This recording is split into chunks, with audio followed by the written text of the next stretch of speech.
It's not raining, which is nice, makes a change. It's going to rain in about a couple of hours though. So this week we're going to try and get on top of some water collection systems. So we actually already do collect the rainwater off the cabin behind me that goes into an IBC tank that's just behind the bathroom here. We have an overflow, and what we're going to do is we're going to connect the overflow into 2 more IBC tanks that are going to be a bit further down the land. So then hopefully that'll give us an extra 2,000 litres of rainwater. I think we might actually swap out this IBC tank because it's not been covered for the 2 years or a year and a half that we've had it. So it's all algaed in the middle. So we might take that one out, replace it with a new one, cover that one, so that then hopefully that one doesn't get algaed. We've got company today. Hey, boy.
Little fella.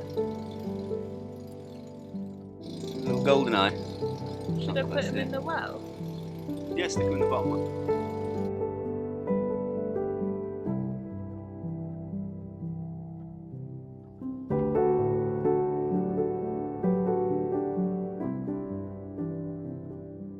Right, so these are our IBC covers.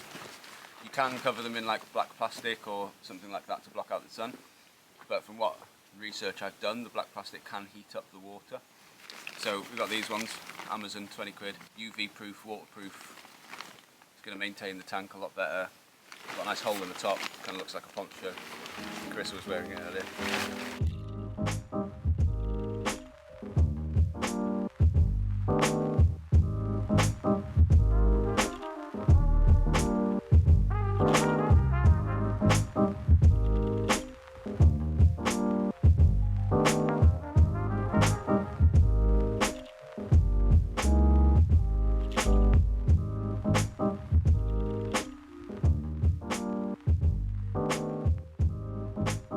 Go, all smart and tidy. This is Tandy and this is Juno. The last time we saw these guys, Juno was tiny and now bigger than Tandy. And cuties.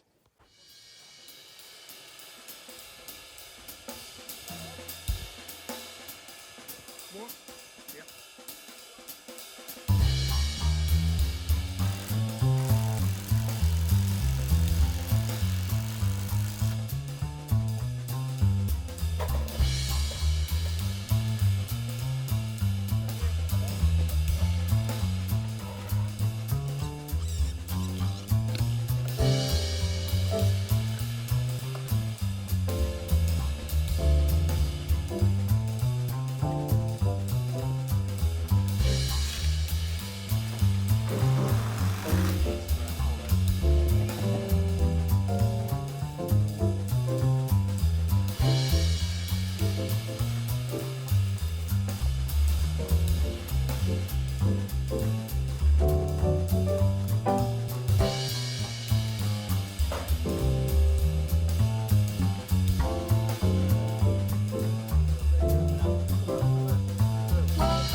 so nice after so many rainy days to finally have the sun back out. It's so lovely. It's such a wonderful part of living here is this December sunshine. Happy to be using the solar panels rather than the generator, and hopefully we can get some power in our batteries. But Frankie is currently sitting in front of one of them, so not super helpful. What are you doing there, sausage? It is hunting season and hunting day is Sundays, so I'm leaving the chickens in until after lunch, just because there's lots of hunting dogs around. Speaking of hunting dogs, there's Diogo and Albi, up to no good. I've constructed this little teepee for the chickens. We had this up over the summer and it's got ripped and degraded by the sun, so we were going to throw it away, but I thought I'd try and give it at least one more lease of life and see how it holds up in the rain. We'll see. I did tape it all up, but it's already whipping again. I know you want to come out, because you just got to wait till after lunchtime. These two have become a little duo of hunting. I think Diogo digs up the mouse holes and Albi catches the mice that run away from him. But yes, blue skies. Hopefully the rain will hold off. Iwan is out today. He's helping Nick at Cindy Vines. So yeah, just me on my Todd, which is quite funny. It's quite a strange feeling being here alone, because we're normally just here together all the time, and yeah, I can sometimes feel a bit just a bit more on edge because we are in the middle of nowhere. Portugal is a super safe country, so I know I'm absolutely fine, but especially when there's hunters around and I've got to keep an eye on all the animals, it's just a bit more like pressure when you're on your own.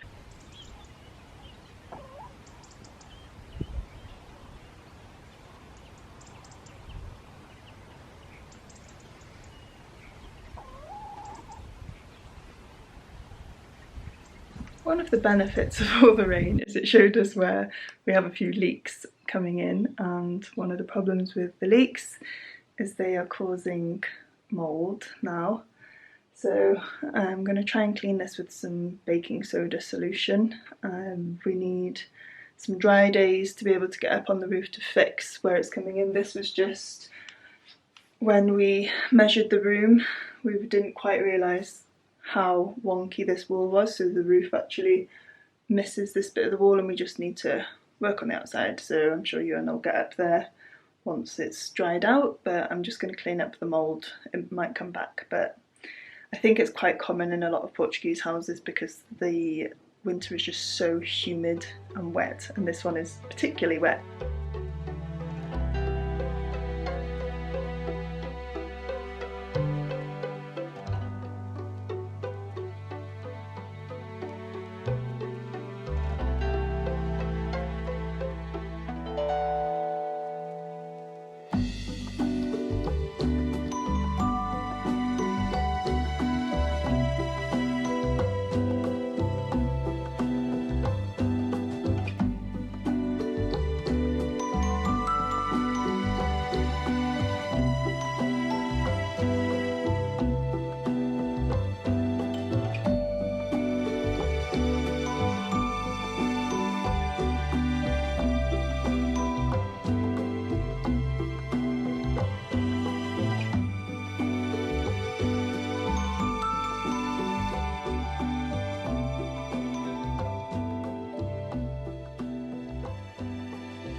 Accidentally spent most of the morning cleaning. It's just one of those things that once you start, it's hard to stop. And another reason I'm glad we live in such a small home is, yeah, there's less cleaning to do because it takes a lot of time.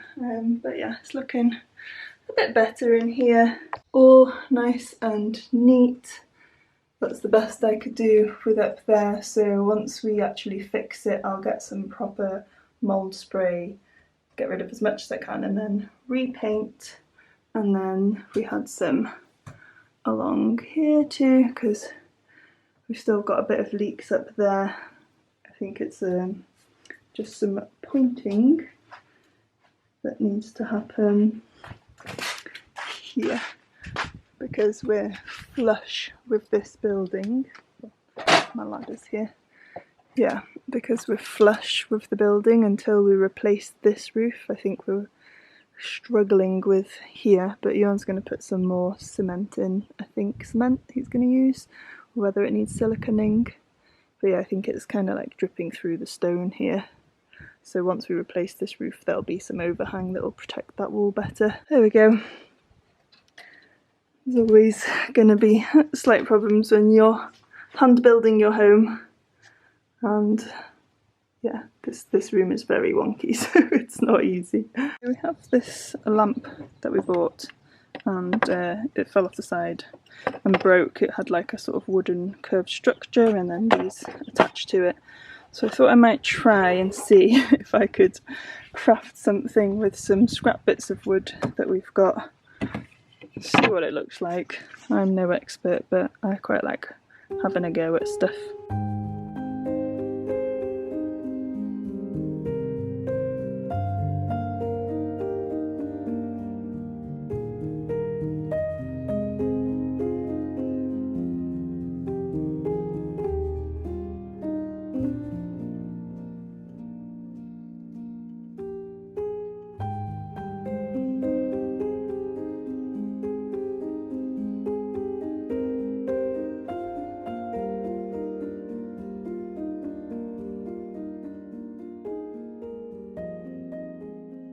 I've made these 2 rectangles, and then I need to figure out how to attach them like this, because obviously there's a screw already there.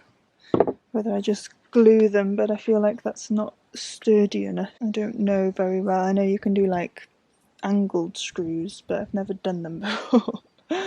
So I think you need like a special tool to get the angle right. Okay, Iwan's a genius because I couldn't work out how to work that, so we're going to go just the 2 stands like this. It looks a bit more artistic as well.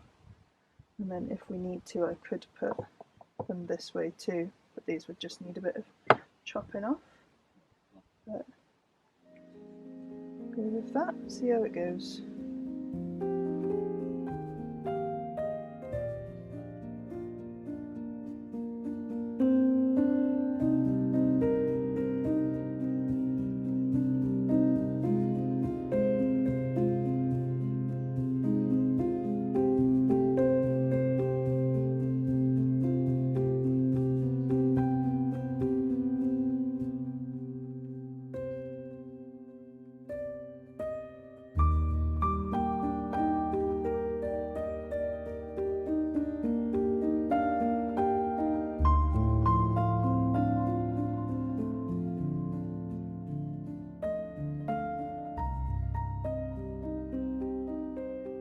This is where I've got to.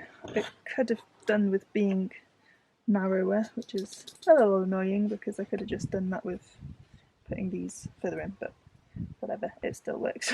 Iwan did have a good idea to draw something on this, so when it lights up you see it. I have got a spare one in case I decide I don't like that, so I might do that. And then I just need to now attach this. So I think if I go and just find a way to attach it there, then the only concern is that's quite bent there, but I think it should be okay. I remembered I've got this lovely wood oil from Beijinos. I'll leave them in the description if you want to check them out. It's an all natural wood oil, and it smells really amazing because it's got lavender essential oil in. Yeah, lovely Portuguese company. Ah, it smells so good. It's very hard. The last time I did this was in the summer, and this was a very different consistency. So I think I will go pop it on top of the log burner to warm up. So I did add a little bit of wood glue and sawdust just to the front screws. I don't think I've done it right. and probably it would smooth in better if I re-oiled it with this dark oil. Iwan's watching the football, if you can probably hear that in the background. But we'll see how this goes. I really like how it's showing that there was, that it's handmade.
These are our olives in a pillowcase. When did we put them in?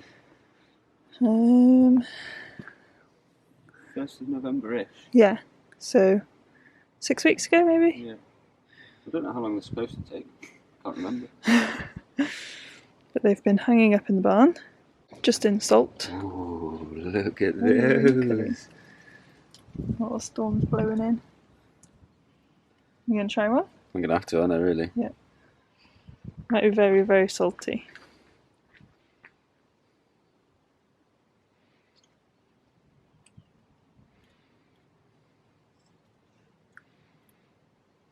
Yeah, mostly just salty. But not bitter? No. That's good then. Nice taste. So maybe if we just rinse them off? Yeah. And what would we do? Jar them up in oil? Yeah. The sky's looking a bit ominous. It's gonna rain. Again.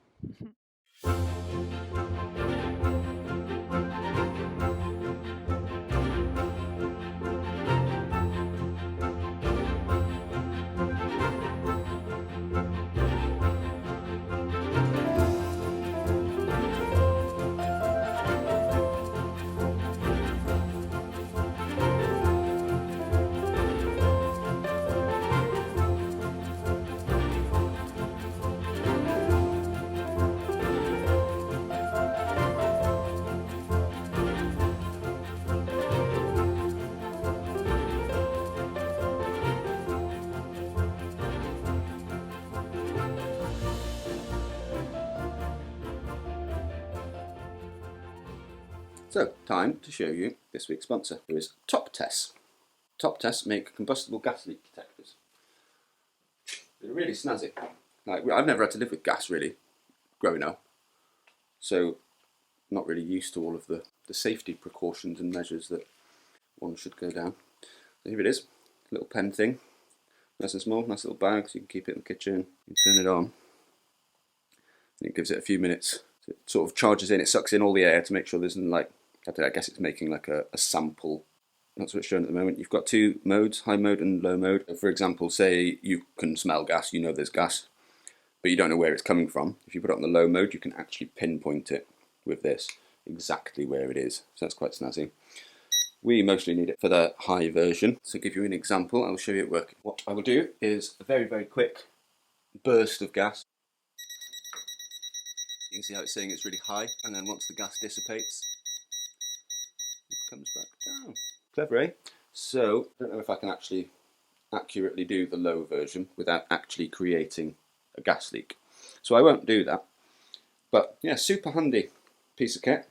€25, €30 on Amazon. Thank you very much, Top Tess. Highly recommend one of these. We definitely like having it in our kitchen. So yeah, highly recommend it if you're in any way worried about gas. Perfect for van lifers, perfect for off-gridders.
Just wanted to bring you up to the top corner well of our land, which is very full, to show you how much water we've had up here. We need to dig out the side ditches because we have a lot of flooding, but we do have this lovely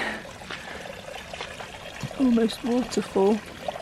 So this is our neighbour's land here, and this is running through. The water should then be running down through this ditch that it needs digging out. So just here we have the overflow point of the well. It's just a small hole, and then the water is also running towards the ditch. So this is the well overflow. There's a part here that we dug out this year. So you can see it's very deep, and we need to do this all the way along the wall. The wall runs all the way along here. The ditch is next to the wall, and then it runs into this field here. This field has a big flooding problem. So it'd probably be a good place for the pond. There's also a very overgrown ditch running along the edge of the field here, which goes to our other well next to the vegetable garden. So the water then from this flooded field is seeping through the wall and into these ditches that are a lot better maintained. The ditches they're behind me, and then we have them here, and this field then doesn't flood. So something for us to work on. And this well is extremely full. Not yet overflowing though. And then I'll show you our top well, which is really starting to fill up now as well. So the level of the top well is now here, so only about a metre to go till it's full, and this was about 2 or 3 metres lower about 10 days ago, so really glad to see this one's finally filling up as well.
What are you doing? Mince pies.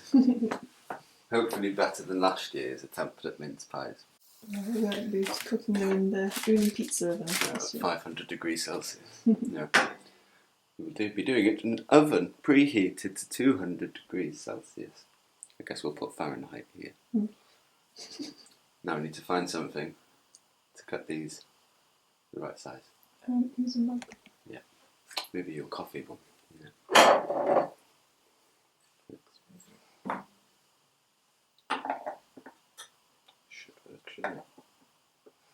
Give it a try. So that's the mince meat left over from last year, which smells really good. It does. And then this is this year's mince meat. But it still needs longer. If we need it, then we will use it. Right. I don't know if this stuff works the same as butter, so lubricant.